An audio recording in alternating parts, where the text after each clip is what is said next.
So recently I checked out Nightwish, Planet Hell, which was being performed by Tarja Turunen. Then I realized that I don't know what Tarja has been doing ever since she left Nightwish. I know that she has done, I don't know, 1 or 2 solo albums.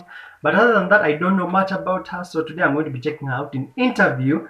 She's being interviewed by LOUDWIRE. Tarja Turunen, Wikipedia, fact or fiction. Let's check it out. Hi, I'm Tarja and you're watching LOUDWIRE. Wait, she said her name is Tarja. Wait, just start that again. Did I hear that correctly? Hi, I'm Tarja. Tarja. And you're watching LOUDWIRE. Her name is Tarja. I've been saying her name wrong.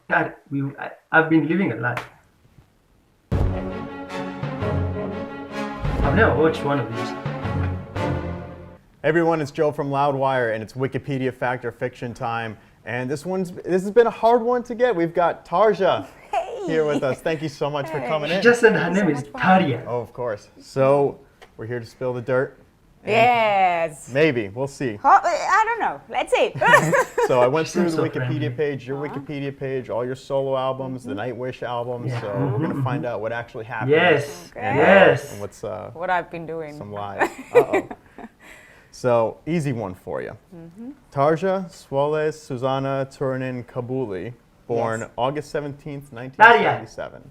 Correct. All right, we're I off have to a a good really start. long name. Gee. And it says you were born in a small village of Puhos near Kitty, Finland. You have an older brother, Timo, and a younger brother, Tony. Your mother, Ritva Sisko Marjata Hakkarainen, worked in the town Finnish names administration, and Finnish your father, words. Teuvo Turunen, is a carpenter. Wow, it's unbelievable. Yeah. Yeah, they did, yes. So, was Yeah. your dad always building things around the house, furniture? Well, actually, things my like that? dad, as a carpenter, we always lived in a house he built. And we were always in the same area, sort of. First, I was born in a very tiny little village that at that time had like 500 inhabitants. Now probably 300. So it's like He's a getting smaller. Wow. country girl. But the Kite, it's a city nowadays. At the time, it was a village, but now it's a city. But still, like maybe 9,000 people lives Pretty there. small. So it's very small. They all know who you are now. Yeah, they are. Yeah, they do. They do. And said your music teacher, Plamen Dimov, explained if you gave Tarja just one note, she immediately got it. With the others, you'd have to practice 3, 4, 5 times. Wow. And at school, you had a tough time since some girls bullied you because they envied your. What? Well, the bullying thing is very true. I don't know about the rest. I don't know if it was really like one note, and yeah, I made a song out of the one note. But you stood out. She seems so friendly. Yeah, it was Jeez. like that. Music was actually because of all the bullying and all that stuff. I was bullied for like 5 years at least. So music was my Wow. escape actually. Now, pre-Nightwish, the band was supposed to be acoustic mood music Yeah. instead of heavy metal. And Yeah. it says Tuomas Holopainen later explained that the band members had gradually realized that your voice had become too dramatic for acoustic mood music, and eventually came to the conclusion that the music had to be massive too. Hence, Holopainen decided to form Nightwish as a metal band. Yes, to support my bigger Voice, voice. yeah. Because, you know, me living in that little tiny village, everybody knew already that I was having the voice to sing. And so I was always participating in many events. And I was the girl who sang, okay? So then when the time took me out, the musical studies and all that, High School of Music, Conservatoire, University of Music, I was 18 when Tuomas came with a demo on my door and asked me to sing on the first Nightwish demo that was acoustic. He did not know that I had already been studying lyrical singing and my voice had become bigger and powerful. So it was a surprise in the studio that really, it was born like the idea of combining these operatic vocals with the heavy metal background. So obviously, now you were a metal fan Yeah. even during this Yeah. time, so it Yeah, was but- just natural for you guys to switch to metal? Yeah, I was not a metal fan. That was the No. thing. Okay. I never. Just pause there for a second. You're telling me that Nightwish was supposed to become an acoustic band, sort of, and then because of Tarja's voice, they decided to change it to metal because of how big her voice is. But yeah, I never knew that. Never thought in my whole life becoming a heavy metal singer. No. But it just happened because I took the challenge like something. I felt the music was super beautiful. I felt I was capable of doing that, and since ever I've been a little child, I've been always eager to jump into challenges, and Nightwish was like that for me. It was like a, hey, let's see what's gonna happen, and whoa, things just happened, and my life got changed completely. So what did you think about metal before Nightwish started? Metallica was my metal. I mean, I was listening hard rock, that kind of things like Whitesnake, Alice Cooper, Scorpions, all that kind of melodic bands. But metal was Metallica for me. I was not aware of the genre until I became a heavy metal singer in a heavy metal band. And the whole scene opened up for me, and it was incredible. I found so much beauty in it. So it says you enrolled in 2000 at a German music university. You're going to have to help me out here. Karlsruhe, Hochschule für Musik. Yeah, everybody can say that. Yeah, everybody can say that. To gain a professional qualification as a soloist with further specialization in art song. In addition to the good reputation of the university, you chose to go there because some of the people at Finnish University did not take you seriously as a classical singer due to your commitment in a metal band. I wanted just some fresh air. That's all.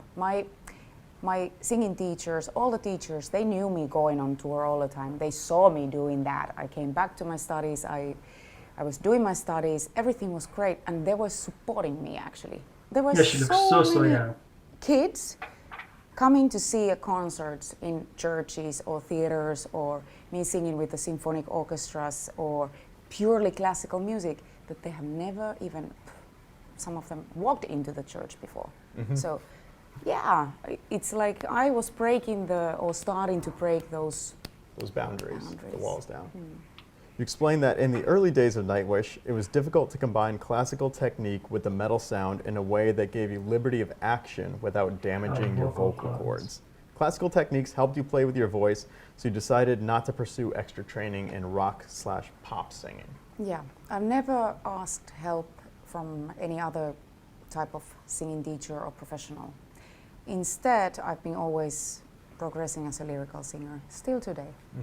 I have a vocal coach in Buenos Aires in Argentina. Whenever I feel like I'm getting to a wrong track or something, which is rarely happening anymore. I know my instrument very, very well, but you need a guidance. You need a guidance, and especially in the line of singing that I'm doing. Now, what was the issue with potentially damaging your vocal cords the way that you were singing with Nightwish? In the beginning, the sound, the bad sound, bad monitor mix, hearing with the veggies, the voice, it's not like you tried to overcorrect for... Yeah, of course, you cannot hear, you have the drums blasting full on your ears, and you cannot hear what you're singing, and not to over push, That means pushing means damage. It's like that. And for a lyrical singer, everything happens here. Actually, nothing happens too much here. And to get away from the lyrical singing technique, just to take a step aside. That was... Did she just say that when it comes to lyrical singing, nothing is happening really here? It's happening all from diaphragm, gut? I don't know anything about singing, but I'm surprised. Tough, but I did that on my own. I didn't want to sound like I had a potato in my mouth all the time when I was singing. Nobody could really understand what the heck I was singing. So I did not want to sing like a classical singer in the rock shows. I had to find a way, and it was tough. It took me years. So going into a little bit of Nightwish here, Angels Fall First. Tuomas Holopainen wrote the music for the album during his time in the Finnish army. Oh, okay. I didn't know that. Yeah. I believe so, yeah. So, does Finland have mandatory military service? Yes, okay. yes. And even mandatory. Can go. Even women? For women, it's not mandatory. Oh, okay. Men, it's mandatory. So, was this kind of a little bit of his outlet during his time in there? I think so, I guess so, yeah. On Wishmaster, the song The Kinslayer is written about the victims of the Columbine High School massacre. Right. That's cool. I like that. What was the impact of that event in Finland? Yeah, that was kind of like the first things, really like that kind of sort of things that started to happen afterwards. Fortunately, terrible, a lot more frequent today. Terrible. But yeah, it was kind of, and especially I think for Tuomas, he had been as an exchange student Oh. in USA, and he had a US connection, a lot more than the rest of us in a band. So for him it was like a bigger impact. And on Once, the album cost nearly 250,000 euros to make, which made it Finland's most expensive recording ever. And then this one may not know here until the release of Dark Passion Play, which cost over 500,000 pounds. euros. But Euros. I have no idea. But it was an expensive album. Yeah, there were some, even some video productions were like ridiculous. And one more regarding Once. On January 5th, 2013, a member of the Nightwish forum discovered the alleged Lakota language spoken in the song Creek Mary's Blood is not actually Lakota, only spoken gibberish, and stated that John Two Hawks is a fraud, John Two Hawks being the man who recorded those vocals. What? That is weird. Might be right. I have no idea. This is the first time you're hearing She's about so this? honest. I have no idea. Gee, what? That is interesting.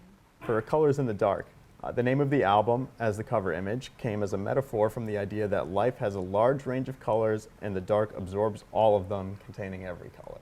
Yes. So Like kind my baby girl. Well, she's not a baby anymore. She's 6 years old. And They'll always be babies, right? yeah, always my baby. So she one day we were talking about colors, and she's like, "My favorite color is black." I said, "Oh, and why is that?" Because mommy's favorite color is black, even though I'm not wearing any black. And why your favorite color is black? Because it absorbs all the rest of the colors. And I'm like, it's exactly like that. It's exactly like that. Oh, God, man, that was a fun interview.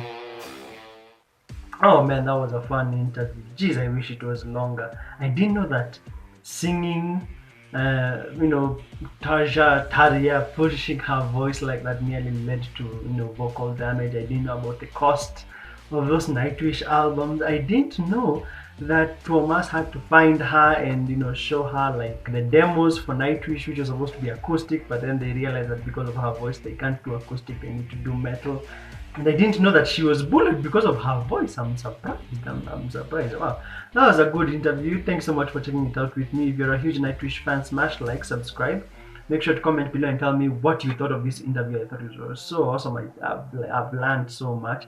And if there are any other interviews for Nightwish that I should check out, especially for Tarja, I've already checked out an interview for Flo Jansen, so I'll leave it right here and also at the end screen right here. Enjoy.